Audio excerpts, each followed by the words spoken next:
Lo sbalzo potrebbe essermi letale. Comunque, fatto grave. Fatto grave. Oggi è successo un fatto, a parte fatto grave e fatto grosso, non so se voi dicevate fatto grosso.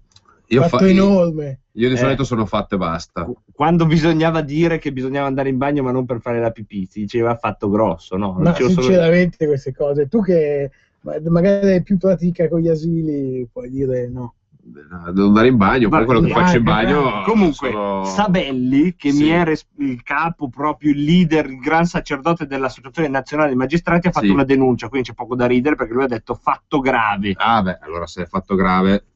Allora, in un momento che vede la magistratura fortemente impegnata sul fronte del contrasto alla corruzione nelle istituzioni pubbliche, con questa norma costituisce un grave indebolimento della giurisdizione. E te dici, ma se l'è successo? Tu non se l'è successo! È passata una legge. È passato un emendamento, ok? Che prevede questo.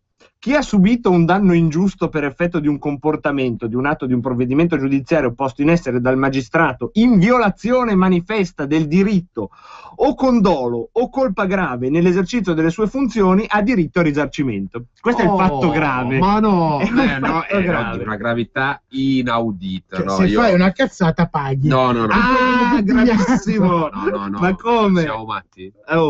Siamo matti? Oh, ragazzi. Infatti, anche Fratelli d'Italia ha detto che è un fatto grave.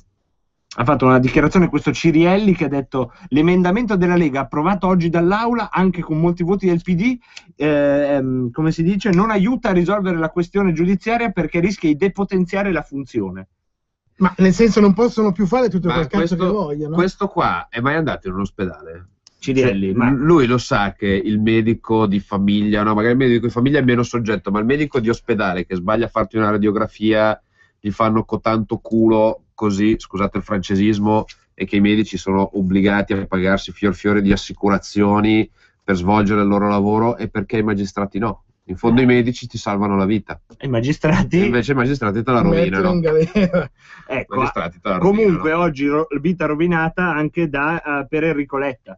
Perché sull'inchiesta Mose è uscito 150.000 euro anche Enrico Letta durante un interrogatorio. Cioè che gli ha dato 150.000 euro durante un interrogatorio. Una mazzettona a Enrico Letta. Questa roba qua è uscita lì. Lui ha detto non mi lascerò infangare, io non ne so niente. Certo non li aveva presi lui direttamente, li ha presi suo zio, non so come non lo so, poi questa sarà una verità che verrà illuminata appunto dai magistrati. Non è ancora indagato. Non è indagato, no. Però è uscito fuori il suo nome, è uscita fuori una cifra. È uscita anche un'agenzia di Speranza, capogruppo del PD, che precisa che Enrico Letta non è mai stato del PD. Noi diamo atto di questo. No, ma neanche Orsoni, nessuno. No, Orsoni era della Lega, ormai è chiaro. Noi Orsoni, il sindaco di Venezia, sei della Lega. Carogna, sono tutti della Lega. A me sembra di aver visto Enrico Letta, in effetti, adesso che faccio mente locale, che ho visto la foto, alla festa della Lega di Buccinasso. Ma no, sulla cosa del mio ufficio. Era lì? Sì, lui viene a trovarmi. Io lo ricordavo settimanalmente, un paio di giorni a settimana. Ma era quello che faceva il risotto. Il risotto Buccinasso. Il risotto Buccinasso. Era Enrico Letta. Enrico, stai sereno. Diciamo veramente con il cuore. Stai sereno. Potremmo anche tanto la magistratura adesso non può più la magistratura è depotenziata. Ormai anzi io adesso quasi quasi esco, mi metto a saltare sui cofani delle macchine, a fare danni. Tanto guarda, per andare in carcere ormai ti devi impegnare tantissimo. Questo è vero. Ma proprio devi mettere su un'organizzazione criminale veramente veramente complessa per riuscire ad andare in carcere oggi. Oppure puoi fare lo svuotacarceri all'irachena, che oggi è andato in onda questa cosa. Allora, piccola informazione che la stampa sta evitando di dare: in Iraq la guerra civile c'è da anni e la stanno stravincendo i fondamentalisti islamici. Ma pensa a te, un'altra grande missione internazionale finita bene. Oggi hanno preso la città di Mosul. Ma non doveva vincere libertà, democrazia, partecipazione, speranza, gioia, pace, amore, fraternità per tutti? E diciamo che siamo all'89esimo, libertà e amore perde 5-0. Può sì, che gli altri muoiono per una malattia che colpisce solo loro, è l'unico Può sistema essere, che può hanno gli essere. avversari. Esatto, non dare strane idee, perché Non secondo diamo me, strane esatto. idee. E comunque hanno preso la città di Mosul, che deve essere una sorta di gigantesca Buccinasco, perché Sì. oggi c'era su con Buccinasco, e hanno aperto le carceri arruolando altri 2000 miliziani. Quindi questo può essere anche un modello, no? Beh, potremmo effettivamente svuotare le carceri e arruolare 2000 agenti di polizia prendendoli dalle carceri. Tanto conoscono quelli che devono andare ad Facciamo arrestare. tutti infiltrati. Ma che infiltrati? Metti la divisa, no? Ah, proprio così. Sì, lo sanno già, li conoscono, e comunque non dovete preoccuparvi per la situazione irachena, perché il ministro degli esteri italiano Mogherini sta seguendo la situazione passo passo, ha già scritto sul suo diario, sulla Smemo, ha già scritto grande preoccupazione, tel a Matteo, e quindi non vi preoccupate. Esatto, oh Matte, ma qui guarda in Iraq è proprio una cosa tremenda. Però adesso si apre la nuova partita del governo.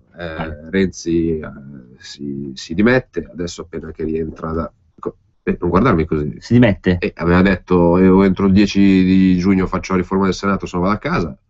Si dimette. Adesso è in Vietnam, poi va in Cina, poi quando torna consegnerà, visto che lui è uomo di parola che mantiene le promesse, consegnerà probabilmente le sue dimissioni nelle mani del capo dello Stato e andrà a raggiungere la moglie, che è già pronta in quel di Rimini sulla spiaggia a prendere il sole con la famiglia. Sono le promesse di Marinaio, ne aveva fatte tante, aveva fatto proprio uno scadenzario.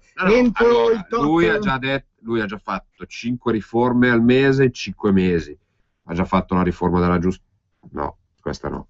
Ha fatto la riforma del C'era il coso, il Job riforma Act l'ha fatto. No. Vabbè, perché manca ancora qualcosa, però quasi l'ha fatto. Quasi fatto. Proprio manca tutta la riforma, vabbè, però. No, ma ce l'ho qua. Vabbè, mentre noi ci pensiamo, dedicato comunque a tutti coloro che in estate non sono affatto a loro agio. Che è.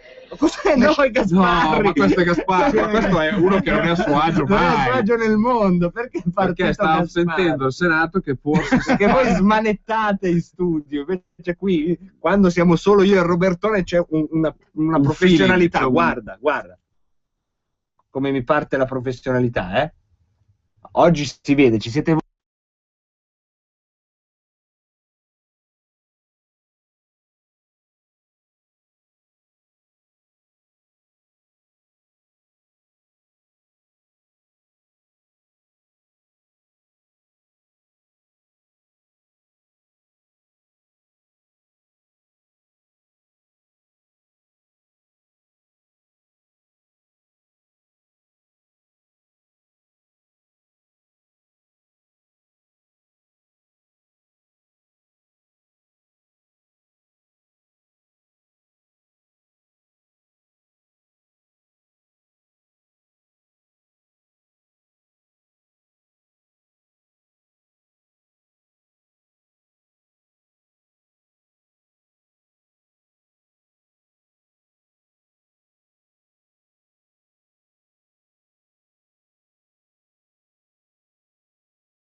Ma più che l'estate in sé è proprio il caldo. Il problema, Sì. dici, Sì. si muore dal caldo e quindi la rubrica che tutto il mondo ci invidia.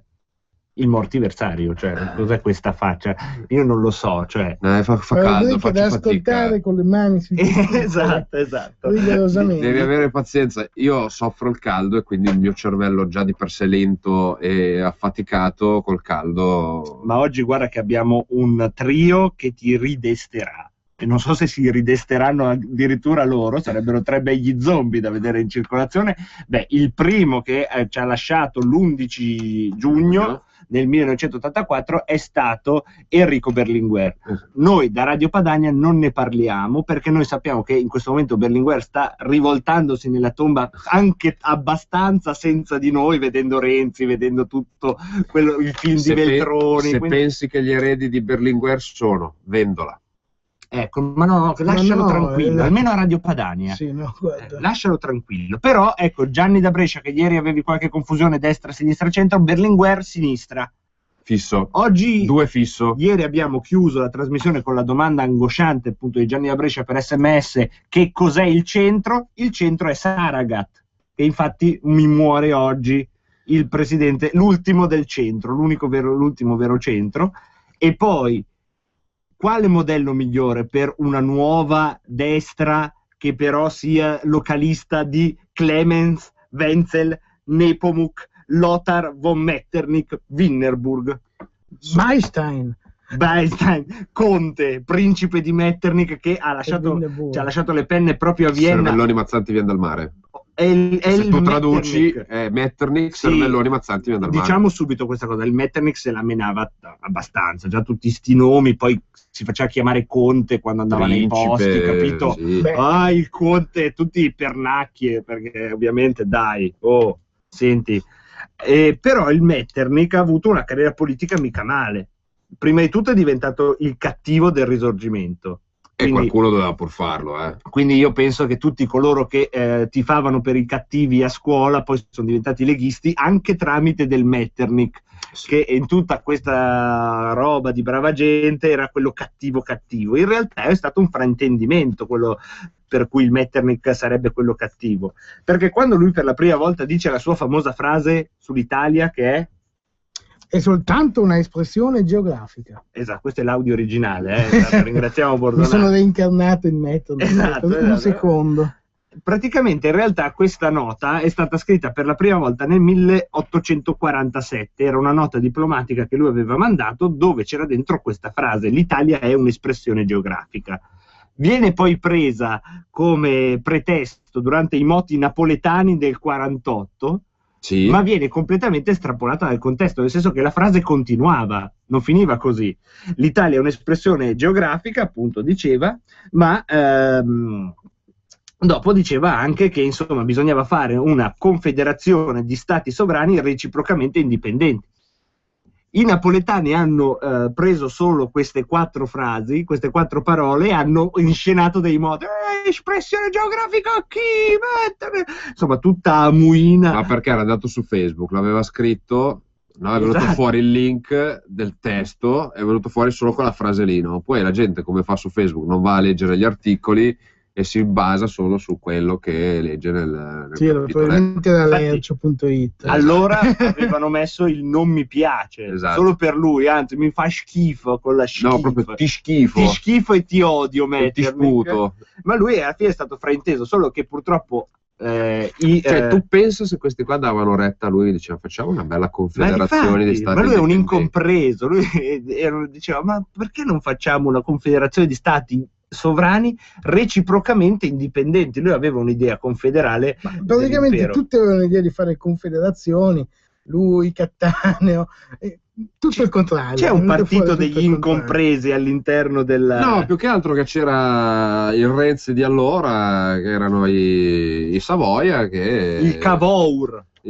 che insomma è stato il più filone di tutti e l'ha messo tutti in quel posto. Ma il Cavour neanche lo sapeva che finiva così. Il Cavour era al servizio del suo re, però non è che... Ma sì, facciamo da Radio Padania anche l'apologia del Cavour. Sì, ma tanto fa caldo. Tanto stiamo stravolgendo la storia comunque. Allora, se non volete la storia stravolta, è il momento dello spottino della trasmissione, perché è in atto in questi giorni, nel senso che inizia questa sera, quindi possiamo dire che è in atto questa sera, il festival di Terra Insubre a Varese. Ve ne abbiamo già dato conto, però ve lo ricordiamo un'altra volta. Questa sera c'è una conferenza sul generale Suvorov, che ci sono degli appassionati, possono andare. Poi da domani mattina c'è... Definisca. Come? Finisce domani mattina. No, Questa è la definisca. Generale Suvorov. un generale russo che è meritevole di una conferenza. E a me danno, cioè io faccio degli Che spot, è passato di qua. passato da... Sai che durante le guerre Vedi che tu lo sai. napoleoniche Insomma, uno di i quelli che- cosacchi sono arrivati in Lombardia durante le guerre E napoleoniche. ne abbiamo un esempio qua davanti. Esatto. Esatto, Cioè, io sono... lui- io lui- c'è il bisnonno lasciate cosacco, perdere i miei antenati, che penso, soprattutto le mie antenate, che penso già dai Longobardi in poi abbiano dato. Allora, ma Intanto se non abbai. allora, seri, cavolo, domani diciamo gli spot principali. Domani c'è sempre in provincia, in Villa Recalcati a Varese, alle 14:45, con Franco Cardini dell'Università di Studi di Firenze, una conferenza sulla Russia, il gigante tra due mondi. Poi ancora abbiamo, andiamo velocemente, domenica 15 alle 10 della mattina, Est-Ovest, il confine lieve dell'Europa, con Giancarlo Giorgetti e Gianluca Savoini. A seguire la presentazione dell'associazione Lombardia-Russia con Max Ferrari, quindi tutti voci noti della radio che state ascoltando. E poi alle ore 11 di domenica una veramente interessante tavola rotonda a cui parteciperanno Pietrangelo Buttafuoco del Foglio, Marcello Foà, Del giornale. Foà, Ui. Alessandro Vitale dell'Università degli Studi di Milano, Adolfo Morganti, che praticamente è presente al tavolo come installazione permanente in più o meno tutte le conferenze, Nikolai Lilin, Che ha dato la sua adesione giorni fa e siamo Esatto, molto contenti, esatto. per l'amor del cielo. e tutto è moderato da, Alessandro Voglino. ricordiamo poi anche, Ricordiamo anche venerdì, non l'hai stampato. cosa c'è venerdì che non lo so. Venerdì c'è Massimo Fini. Ah, Venerdì Massimo sera Fini. c'è Massimo Fini. Vedi che poi ci si ricorda tutte le Me cose. la ricordo perché... Allora, se avete capito qualcosa bene, se no potete andare su www.Terrainsubre d'Europa, una roba Ma no! Insubre Terra d'Europa, e trovate tutto il programma. Certo che come pubblicitario fai veramente cagare, cioè veramente... Mi è passata la voglia di andarci, anzi Sì, non anch'io. vado. No. Poi già è domenica Bravo. mattina. Vabbè, è bello però. è Ma bello. poi inizia tardi, inizia C'è tardi. l'aria condizionata. No, Villa Recalcati è condizionata C'è in maniera l'aria, artica. c'è l'aria condizionata. Questo è. Mi garantisci 17 gradi? Sì. Anche 15, perché Sì, poi mi c'è garantisci- Nikolai Lilin, che è lo scrittore Vabbè, ci sono russo. tutti russi. Lui non si muove sopra i 20 gradi. Ok, Sì, proprio allora perché- potrei anche farci un pensierino. Quindi tutti a Varese da stasera, campeggiate a Varese e infornate della vera cultura, soprattutto voi che avete il vizio di ascoltare la trasmissione dell'ignoranza. Ma adesso le notizie del GR. Per una casa sicura nel rispetto della